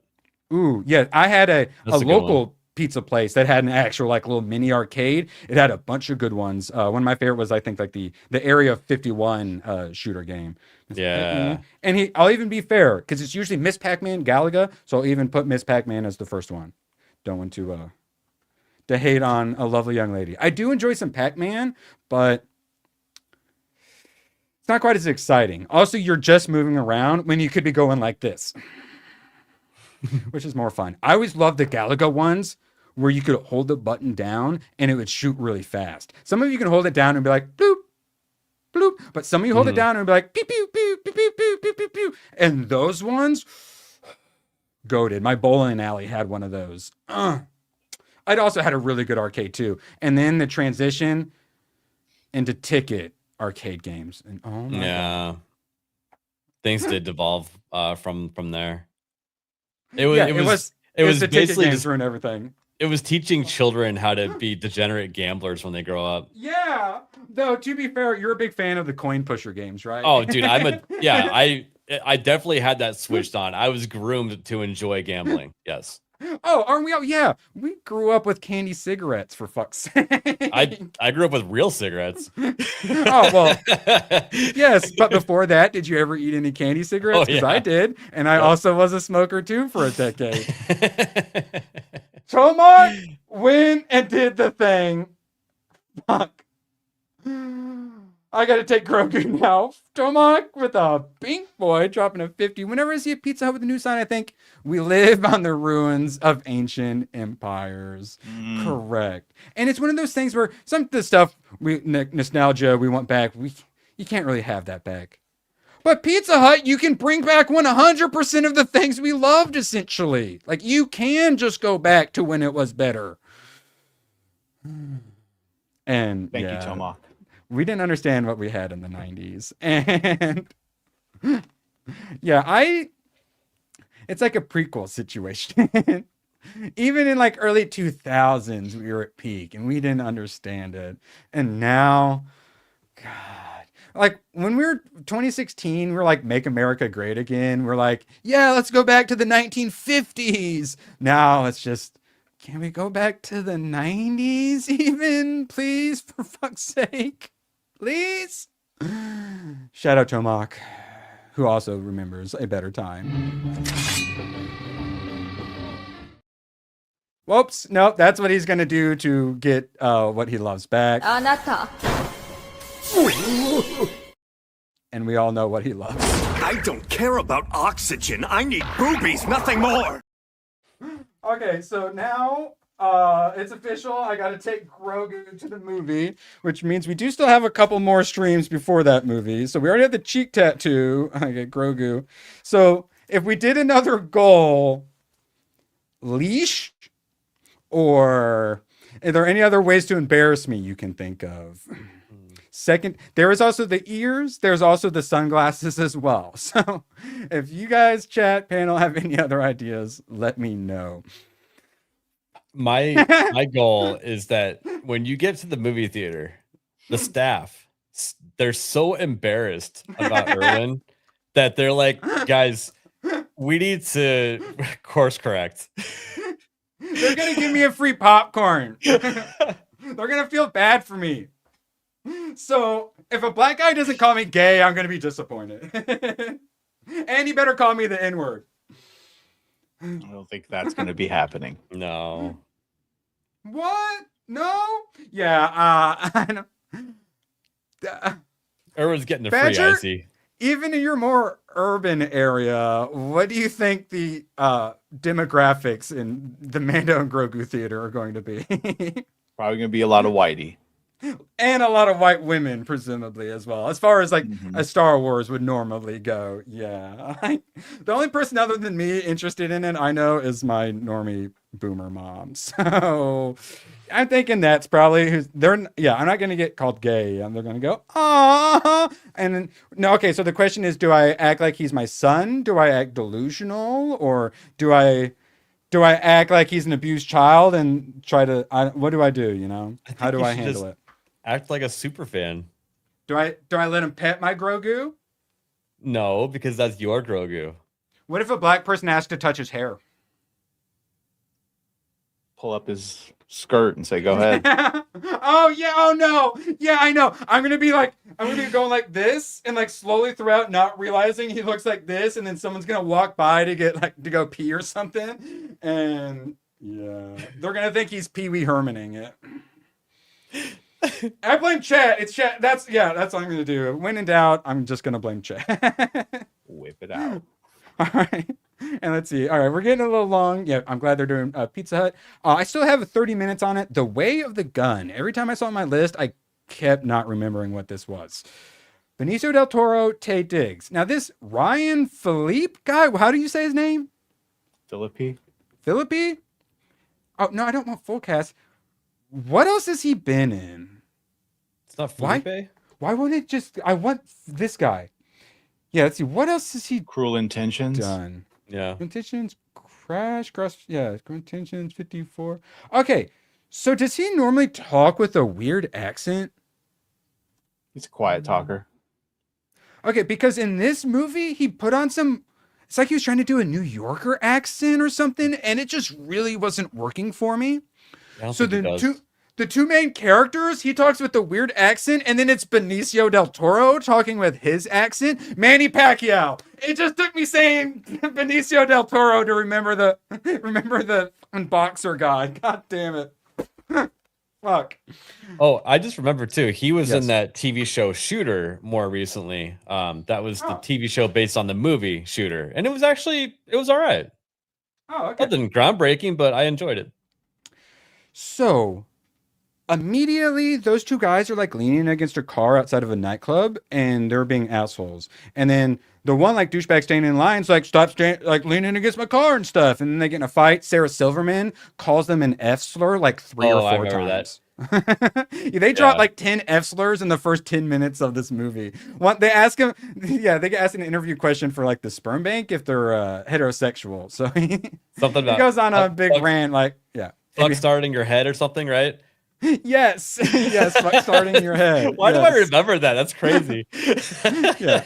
So it definitely had some gamer words. I got the check boxes, and it definitely got the gamer word check boxes. But immediately they're not likable, and they're like, oh, well, they're about to like fight a bunch of people, and like, okay, we'll like them. But then the crowd beats them up. Sarah Silverman gets punched in the face immediately, which is great. And then like some other women get punched, and then they're laying on the ground all beat up. So I'm like, oh, they're pieces of shit. They start a fight, and then they get their asses kicked. I talk about how important it is to set your characters up and make them immediately likable, and so you can root for them. Even if they're a bad guy, you can still make them likable and root for them. Even if like they're being pieces of shit in it, there's many ways to do it. But how am I supposed to root for those main characters? And then the story itself, what's her nuts? Yeah, Juliette Lewis has like a surrogate baby for like gangsters or something. And so there's a whole drama about that. So it's like they kind of try to do some like Snatch, Lock, Stock, Two Smoking Barrels kind of a situation. Yeah. Didn't really land for me. I'm liking it fine. It's a 6.6. Yeah, it's fine. There's not enough extra weird or any compelling characters like for me to root for. Yeah, I don't know. Not really doing it for me. But yeah, I'll watch the last 30 minutes. Maybe it'll turn around. Now, we'll get out of here shortly. First, though, PlayStation. This isn't helping the industry plans accusations. And then Rossi and Magnum, I'll get to you guys here 1 second. Weekend plans. Turn up the volume and hang with some friends. #mixtape. It got a community note. The post is muted. Even if you turn up the volume, you can't hear anything. The video clip has no audio. They either, I don't know, accident or what. I've presumably to avoid copyright issues, took the volume out and then told people copyright on Twitter. Yeah, you can. And Really? it's usually for the music. They have the music licenses in perpetuity. Yeah. Oh yeah, I know, which is also insane. Like they spent some money on just the music for this game. So the accusations of this not being a real indie game, I think we can fairly say, yeah, because I actually looked into it for my video. It's considered prestige indie game.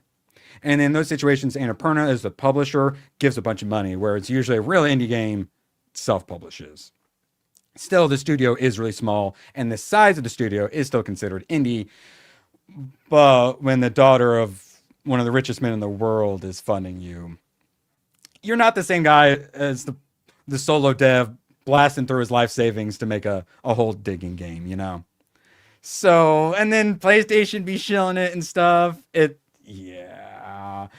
definitely has some industry plant vibes. ABF. Oh, wait, no, sorry. We got to get to our wonderful super chatters first. Rossi, dropping 2. Can we put Maul Shadow Lord on the wheel? Let's not.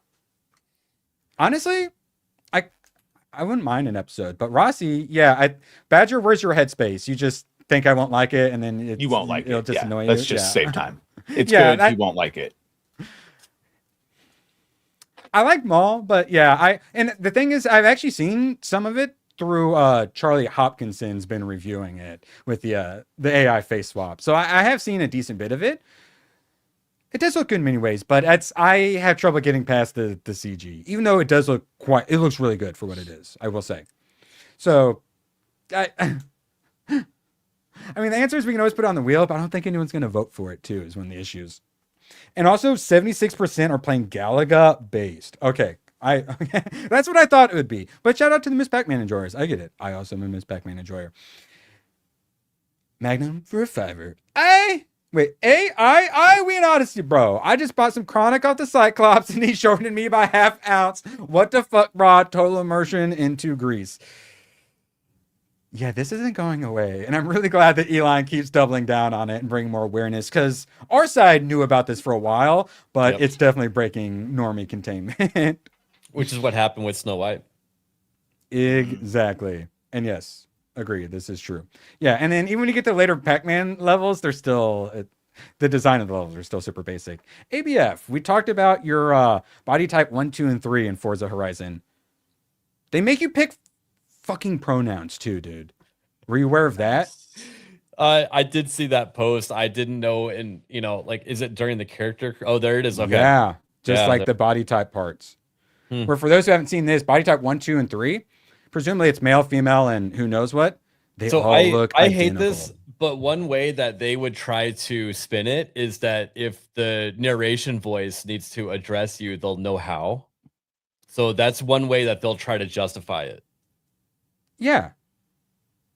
Which and it does. People only need 2 options for that. So Correct. that's the problem. We don't need the 3rd option. I think it's cringe even asking if it was he, him, or she, her only. I still think it's cringe then. Oh, yeah, 100%. Because even just framing it in the way they frame the pronouns itself, even if you're not doing their pronoun game, you're still within the same framework of their pronoun bullshit. Because it can figure it out based on the character that you chose, which is a male, male or a female. Yeah. Yeah. But and at the same if time, I'm a dude, but I pick a female character, I want her addressed as a female. Yep. I shouldn't even. There doesn't even need to be any nuance. Yeah, what were you saying about? Yeah, and like I always say, definitely speak out about this because I hate it, but it's not a deal breaker for video games. I'm not going to be like, oh, I'm not going to buy it now. You're a fucking car in the game, so I'm going to be just fine.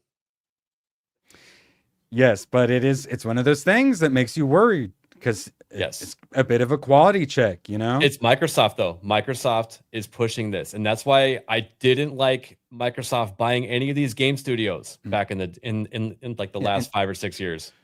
And I'm fine with Pokemon not letting me name my Pokemon retard. I would love to call him retard. You can manage to do lots of funny names. A lot of them get blocked. I'm fine with that. Kids game. But Forza not being able to put retard on your license plate. That's dumb. Get out of here. I can kind of understand in the sense that people are going to be able to PvP, and it makes sense that they would put a filter on it for that. Yeah, sure. That is a lot of the online, but yep. But it's a slippery slope to make it to where gaming no one can do anything more fun. Fun, yeah. When we had XX Retard Killer 69420XX, in my opinion. All right, Hopefully and then I can put boobs on there. 80085. And then I don't want to steal your thunder because I feel like this is probably in your bookmarks for tomorrow. You seen this? I actually haven't. No. Oh, okay. Help me remember. I'll send it to you. Yeah, basically, it's like a prop hunt style game. You go find somewhere to hide, and then you paint yourself into the environment. Oh, this sounds fun. Hell yeah.